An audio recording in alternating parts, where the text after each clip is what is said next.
Hello everyone, it's August 27th and today the church honors Saint Monica, who was a North African who lived in the 4th century.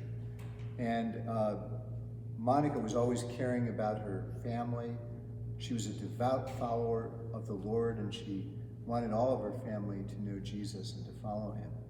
And one of her sons, Augustine, had fallen under the spell of the Manichaeans, which was a heretical sect around at that time.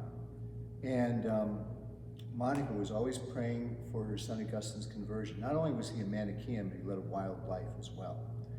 And so when Augustine was 29 years old, he resolved to go to Rome to teach rhetoric. And so Monica determined that she was going to go with him. Well, Augustine was determined that she was not going to go with him. So he played a trick on her. He said, one day he said, I'm only going to the port of embarkation right now to say goodbye to a parting friend. So Monica, as she spent the night in prayer in the church, Augustine hopped on the boat and set sail without her. And Monica was deeply hurt when she heard how Augustine had lied to her. Augustine would later write in his Confessions, he said, I deceived her with a lie while she was praying and weeping for me.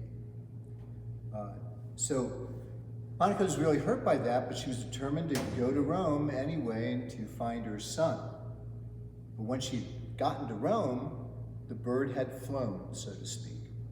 So Augustine had gone on to Milan, where Augustine came under the influence of the great Bishop of Milan, Saint Ambrose.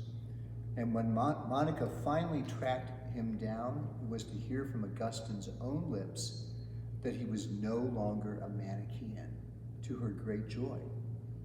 Although he also said, I'm not a Catholic Christian either. But she said with certainty, she said, you will be before I die. And she was right. He did become a Catholic Christian before she died, and went on to become one of the 4 great fathers of the Western Church, and one of the great doctors of the church, Saint Augustine, whose feast day is tomorrow.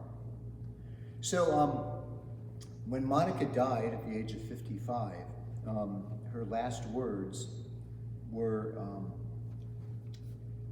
bury my body wherever you will.